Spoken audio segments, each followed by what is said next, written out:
Wish you were one of those influencers with raving fans who binge on your every word, consume all your content, buy everything you have to sell, and demand even more? Then stay tuned while Authority Magazine columnist and BuzzFeed contributor Tracy Hazzard shares strategies, tips, and tactics from top videocasters, podcasters, authors, and social influencers on creating that bingeable factor. Now, let's join Tracy as she explores how to rise above all the digital noise with the binge factor.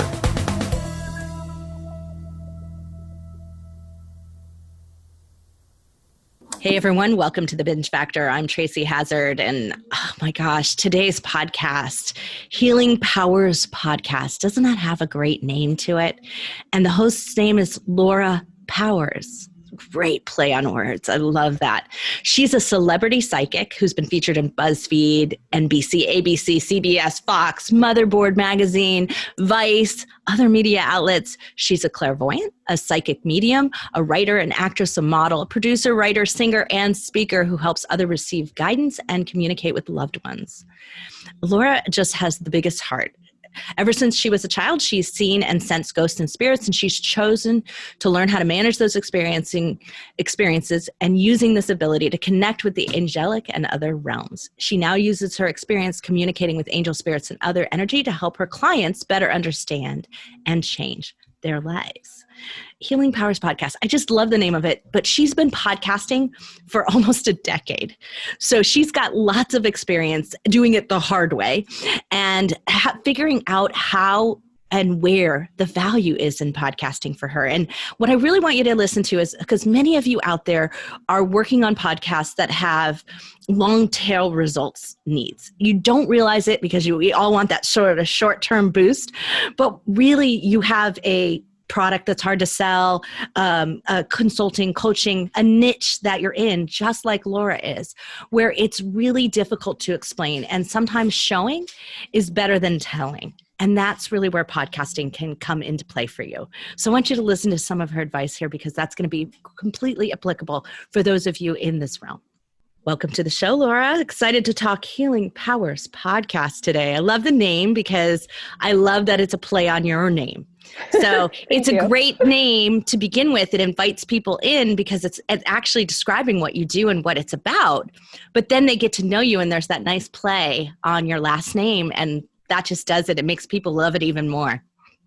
Thank you. Yeah, I feel very grateful for my last name. And yeah, when I was starting my company, and I was like, I need a hook, and it's nice because it catches in and it's easy to remember. So yeah, thank you. Well, congratulations are in order. You've reached 100 episodes. So yeah. How does that feel? Over 200 at this point. It's good. I've been podcasting now for over 9 years.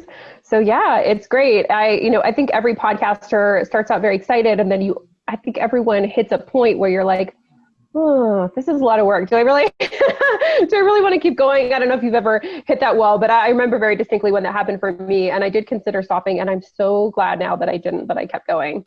Well, what was the decision point? So what were you feeling before it happened that you said, maybe I should quit?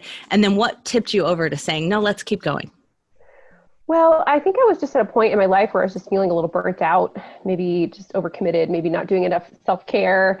And at that point, the podcast wasn't monetized in the way that it is now. Like, I was working on those things, but it just wasn't there yet. So it was feeling like a lot of output for me, and I wasn't yet feeling like I had the input. I think I already was, but I think I was just at a point of feeling a bit of burnout period. And so it was just one of those things where I was like, oh, I don't know if I want to keep going. But thankfully, I just paused for a while. Like, we're just several months where I just was like, I'm just not going to release an episode. I'm just going to do what I need to do.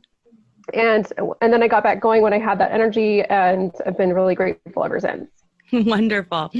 Well, it's interesting. I see from a lot of clients and a lot of podcasters, I hear that same kind of, that they didn't realize the result, the outcome, the things that they were getting in return until they stopped it, or until they took that pause and they were like, wow, I'm not having the same connections. I'm missing phone calls, and what's not working here? So they didn't realize how rich that was, sort of changing their daily work habits. Yeah. And I think as a general rule that podcasting it's a marathon and not a sprint, so I think we're in a society that wants the results of a sprint. You want kind of instant gratification and, you want the rewards right away. And, that's great. And that's not to say that there aren't things from podcasting where like I immediately hear back from a listener or something, but generally speaking, you release an episode and like you don't hear back. Like that's just kind of the nature of it. And then I'll hear occasionally from someone, it's like, wow, I've been listening to your podcast. I binged all the episodes. They've listened to like all 9 years of the episodes. And they're like, it changed my life and blah, blah, and that's great. But that's not every day, especially when you're starting out and you're building your audience. And so I think it's easy to kind of dismiss the results, like what it's doing for you. But then over a longer period of time, as it builds, it becomes more apparent. Right. Absolutely. Well, let's talk a little bit about that monetization that you've put in place. How did it happen and what does it look like now? Yeah. So I think like a lot of podcasters, when I was thinking monetizing, my initial thought was, oh, I need sponsors. I need advertisers. And I have had a fair number of sponsors and advertisers, but what I actually realized was that for me, the far easier way to monetize is just through my own products and services. So I still do occasionally have advertisers, but I've just realized like financially, it just for the most part makes sense to just promote whatever it is that I'm doing. And then it's like direct money to me and it's promoting everything that I do. And so I think that was part of my learning curve because I remember, it's been like so much time and energy. This was, several years ago for like a $60 ad spot. And I was like, wow, this is a lot of work. That's right. And then I pretty much realized like, it's great. And I felt honored to, have advertisers. And I still, like I said, I'm open to it if the budget is right. But I just pretty quickly realized like this makes a lot more sense for me to just promote the things that I'm doing. And I think a lot of podcasters also have like a block against selling, and I'm putting that in quotes, especially selling themselves, when really it's more just like, if you just think of it as sharing whatever it is that you're offering, like if people are listening to you, they're interested in what you're doing because they're listening to you. And they chose you. Why wouldn't they be interested? Exactly. So I think it's just a mental shift, kind of reframing it.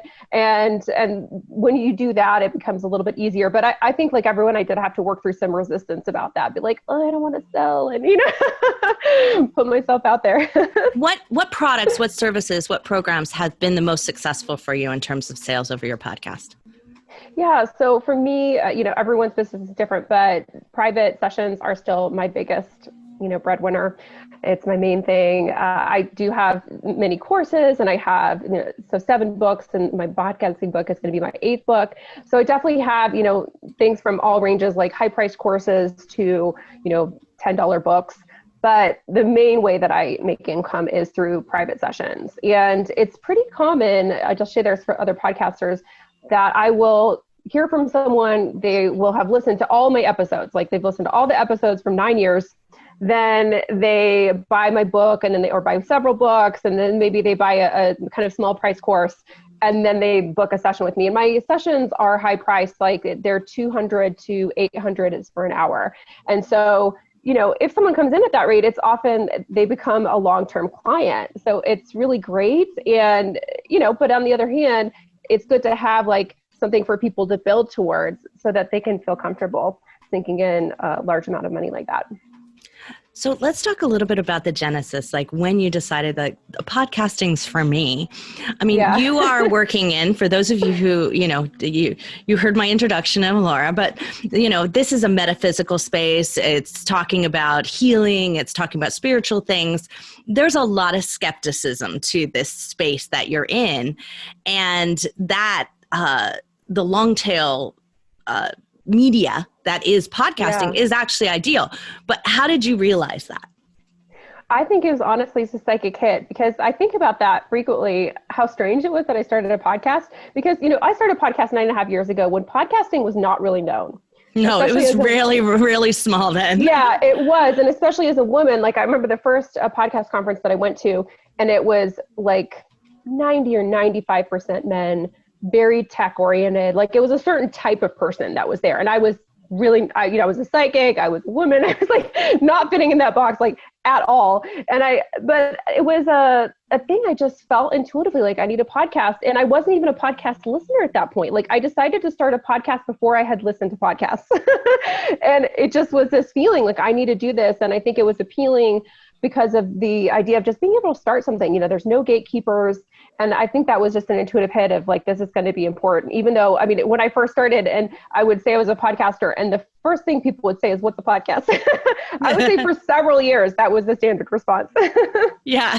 Luckily we get it less and less nowadays, right? Yes. Yeah. Oh, that's such a great, that you just felt like this was the right thing. I had the same kind of thing when we started ours. It was like a decision, video or podcast.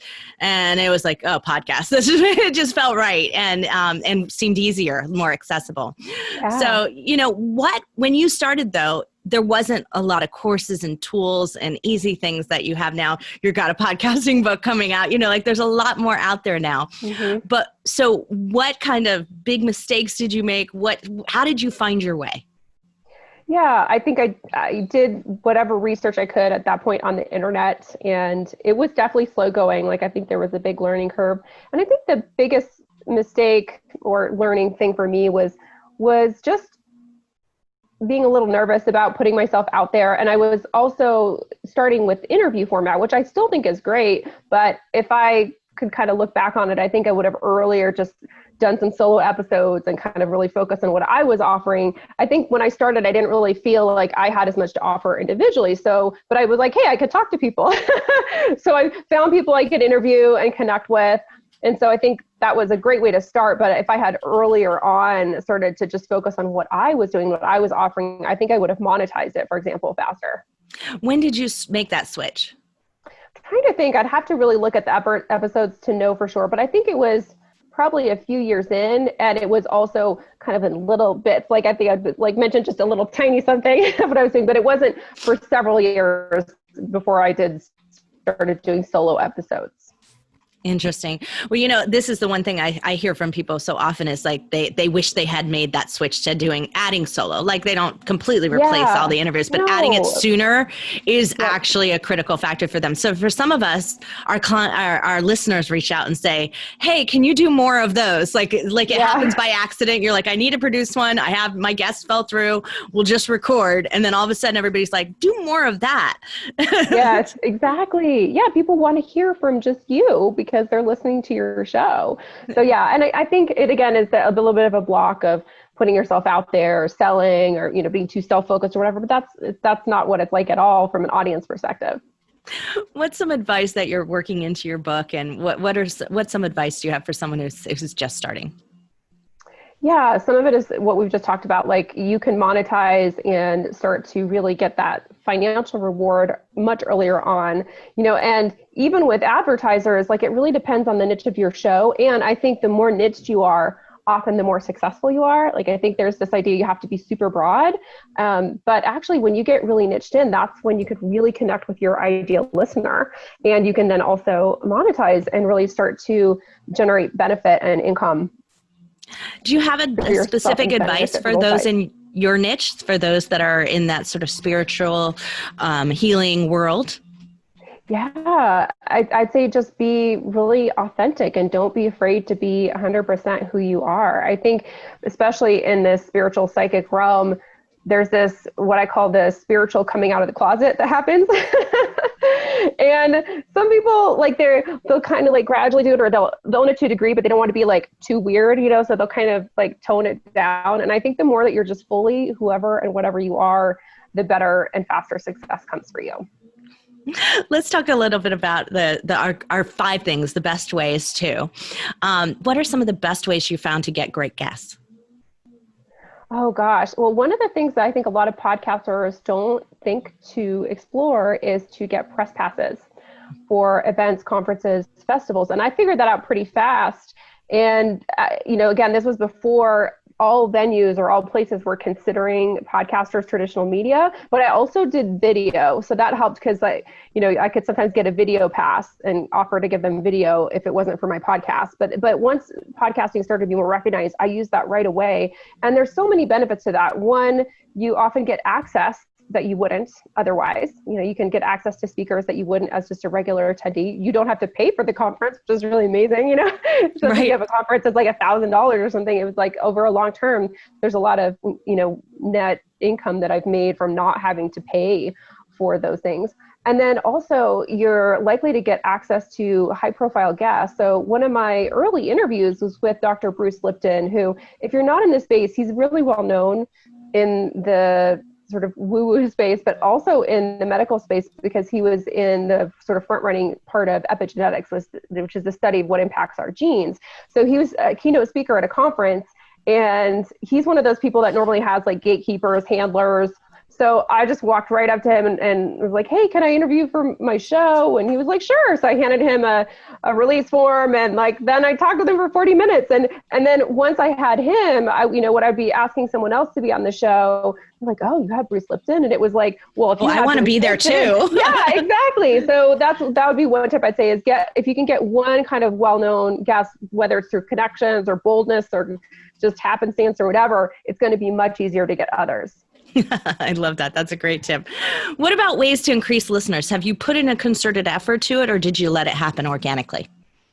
I think I've just let it happen organically. I think doing guest spots on other successful podcaster shows is always helpful. And if you have something to offer, so if you're like, hey, I'd love to have you on my show, you can either offer right away to have, guest slots on each other's shows, or you can offer for them to be on your show. And if they have one, a lot of times they will offer for you to be on their show as well.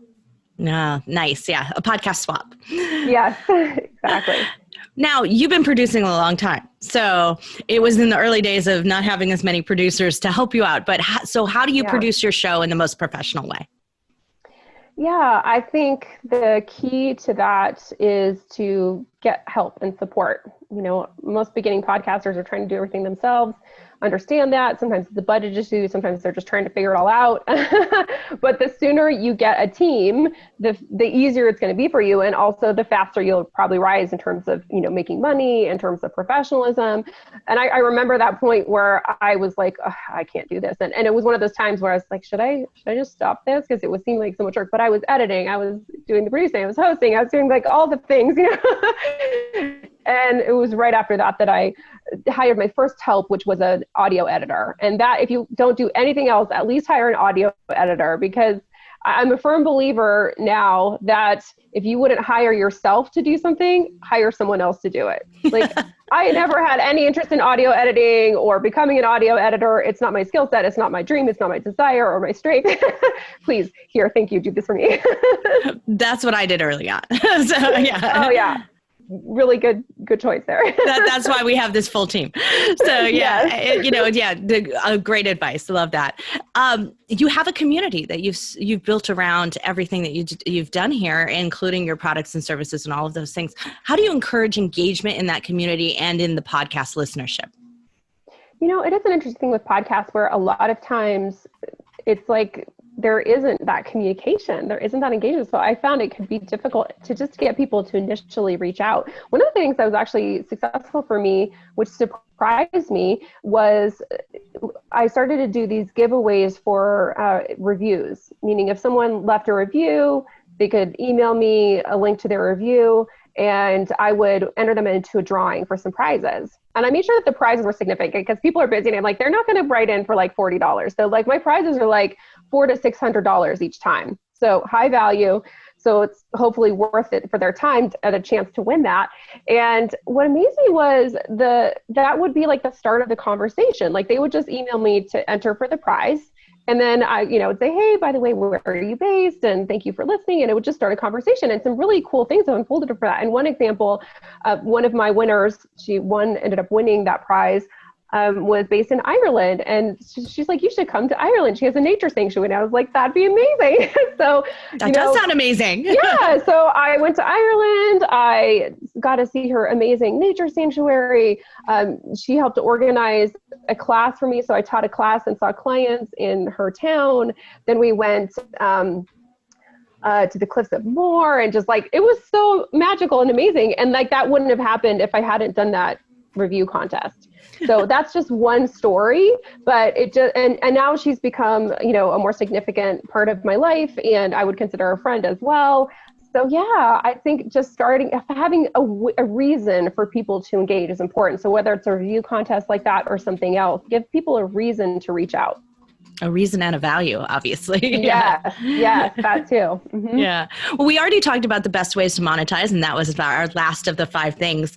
But is there anything else out there that you think is, a missed opportunity in monetization?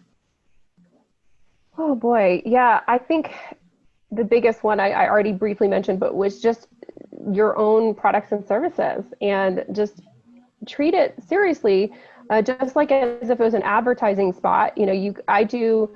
I don't always do pre-roll. Sometimes I do pre-roll, but I generally do mid-roll and post-roll. And it's going to be either an advertiser, an affiliate, or something that I'm promoting myself. And also, a lot of podcasters don't really know about affiliates. So that can be a really great way, especially if you don't have sponsors, to start to build in that revenue. And it is important to try to find one that's a good fit. And I would say don't even mess with affiliates if it's not a significant payout. Like if it's, $10 per payout or something, it's probably not worth it. But over time, it can be significant. And again, with affiliates, it's definitely a marathon. Like I had one affiliate where, I didn't have any commissions, any referrals for about a year. And then after a year, all of a sudden it started really doing well. And I still don't really understand that, like what that's about, but then it became thousands of dollars, so. It built up over time. Who knows? Yeah. Yeah. And all of a sudden it was like, yep, it's time. Like after a year, I don't know why. I love that. I love that. So, well, let's talk about it. So you've said multiple times that you have binge listeners. Did you ever expect to have binge listeners? And why do you think they binge listen to you? Yeah, it's a really interesting point. I'll tell a story about one client, and I can share this story because he has shared the story a bunch of times publicly. So there's a man who heard me on a podcast. And by the way, in terms of podcast guesting, it doesn't have to be a big show for it to have a significant impact, just like this one. This was not a massive show. I mean, it has a following, but it wasn't like, a show that everyone knows about or something. And he heard me on that show, and then he found my show from that, and then he listened to all my episodes. And then he reached out and booked a session, and he ended up booking several sessions over, time. In that session, I said, eventually you're going to write a book about spirituality, and that's going to be your work. And this is a Silicon Valley partner in a tech firm, graduate from Princeton, like very analytical. Like he was like, what? I don't know. That sounds out there. Yeah. And then a year later, he wrote the book, and it was a bestseller. He just released his second book. He just quit his work in tech and is focusing on this full time. So anyway, it's really cool for me. So then he told that story. So I think... Could you share that book with us? Would you? Yeah. Of course. I should have already. His name is Mark Gober. And it's called... I interviewed Mark. Oh, I had a feeling that's who you were talking about. Oh my gosh. Well, I think you're very intuitive. Yeah. So he wrote the book, An End to Upside Down Thinking, which is about consciousness. And then his next book that he just released is An End to Upside Down Living, which is how to live, I haven't checked that one out yet.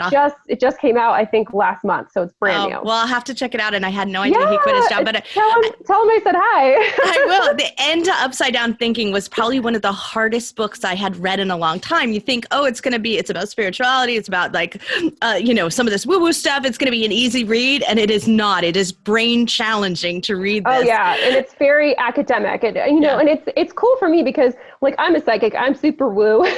Like I don't need the science. I just experience it and I know that it's happening. But for people who really need to understand why this is a thing we should consider, and consciousness, to understand it more fully, I think that's a great book because it really gets them to think about and question some assumptions. Well, how interesting. So our worlds are all connected here as we start to find that out. Well, this is the other thing. So I usually like to give everybody a little bit of a hint on why I think your show is bingeable. And I think it is because you're in a niche, you're in a realm that is can have a lot of fake. Can have a lot of fakeness to it, can have a lot of overstatement. And you're not. You're really understated in the process of how you communicate and how you interview and even how you talk about your topics, right? So you have this laid back, easygoing way about it. And it is what it is. And I think that that's part of what's so bingeable and so attractive to it. It doesn't feel like you're pushing this idea on us or any of those things, right? And that comes across as... I'm sure that's very just authentically you as I'm getting to know you here, but it is I think a trait that you don't see and listen to as much in the niche that you're in. Thank you. Yeah, I think if you just are authentic to yourself, whatever that is for you, you will attract people. And I think that's with Mark Gober. And also at the time, there weren't as many shows in this space, so I was one of the unusual podcasts. There are more and more now as, time has gone on. But yeah, I think just being authentic to you and being comfortable. And that also comes with time. I mean, when I first started podcasting, I was definitely nervous with some of my guests, just like, I'm like, oh my gosh, I'm hosting a show or I'm interviewing this big, famous person. But now I'm just like, no, we're just talking, and I think that comfort comes across and people enjoy just hearing a casual conversation between two people on something that's interesting. Absolutely. Well, one of the things that I always like to cover and sort of understand about, do you have a plan for the future? Do you have things that you'd like to try, some new challenges with your podcast? Yeah, well, I'd really love to expand, and I would say just grow with it. Like I love my podcast. I think I will always be a podcaster, but to continue, I'm wanting to do more video. I want to do my own television show. So I'm not sure if the podcast will kind of morph into that or if I'll just have a second thing, but that's definitely a vision that I have to get out there and get even more mainstream. Even though I'm fairly mainstream at this point, I want to bring some of these ideas about the psychic realm and spirituality to a major place, because I think it's so important right now, especially when we're in these like major trauma and transition. It's so helpful. And for me, my opening into the spiritual realm happened during the recession. So I feel like there's a lot of parallels between what's happening right now with the pandemic and everything that's as a result from that and the recession. It's just on a bigger scale and a more global scale. And what really saved me was spirituality and my abilities, my intuition. And so I want to share that with people because I think it's such a lifesaver, literally. I think you're right. You're tapping into something that is, I always like to talk about on the show, and that is the authority value, the increase in industry expertise and being seen, heard, and found. What are some of the things? Because it seems that you've gotten a lot of press. You've been on a lot of television spots. So, like, how has that happened? Did it happen? Some of it because of the podcast? Oh, absolutely. I think I could tie almost everything in one way or another back to the podcast. Even when I started to do television, I even heard about one of the ways that you pitch, which is Harrow, through a podcast guest, and it was like, oh, and then I heard that. And then that's where I got my first television booking, so even little things like this that are significant, like even hearing about resources through podcasting and guests is really important. But yeah, I think especially as you get into some of like the bigger media, like when I was on the Will Ferrell podcast, the Ron Burgundy podcast, when I was invited to be on that show, if I hadn't had a reel and had something that was really professional, I wouldn't have gotten that. And I wouldn't have gotten there without podcasting. Absolutely. And that is one of my pieces of advice for podcasters is even if you haven't had any major media, make a reel. Like even if it's audio only, just like there's a video that actually the team from Ron Burgundy podcast made. It's like less than a minute. It's a video of the audio and it has our pictures, the Will Ferrell's picture as Ron Burgundy and me. And then it has the transcription of what we're saying underneath. So it's like an audiogram for those of you who are familiar with that. An audiogram. Yep. And that's awesome. Like you can do that and you can do a real version of that, meaning like little excerpts from highlights of various shows. If you do that, you're going to rise above from others because almost no one does that. But it's really great if you can, as you're pitching yourself and you can say, here's my reel. Here's my podcast reel. I love that. That's a great suggestion. And so you're writing a book on podcasting. What's it going to be about? Yeah. So it's basically how to launch, grow, and monetize your show. So love it. I think wherever you are in your podcasting journey, if you just want to learn about monetizing and you already have launched your podcast, that section I think is going to be really helpful. I also have a chapter that's on how to get media. So that's been huge for me. Like there's one particular show, every time I was on that show, and I've been on there many times, their segment reaches 2 million, so 2 million people that were exposed to me, that kind of thing is so important. So, for advanced podcasters, those would be the sections that I think would be really great for you. And then also just basically starting from the beginning. If you're starting out as a podcaster or want a podcast, how do I start? Where do I go? What are the companies that I have worked with that I would recommend, how to work through imposter syndrome, all that stuff. Such important things. Yes. Well, Laura, thank you so much for coming on the show, and thank you for sharing all of your journey in podcasting, because it's been a good 9.5-year journey. That's quite a journey there. I wish you luck. I wish you another 200 plus episodes, and look forward to hearing more. Thank you so much. It's been such a pleasure. Wow. Really bingeable show. Definitely something worth checking out. Healing Powers podcast, Laura Powers. She is, got an energy about her. As you could hear it in her voice, you can feel it as you're watching this. That energy is translating into her show, and it's creating this excellent bingeable factor that is really helping people trust her faster. And when you trust her, especially when you're in the world of selling something that's so difficult to explain, that where the results aren't quite as tangible, and it is actually in the intangible that her brilliance lies.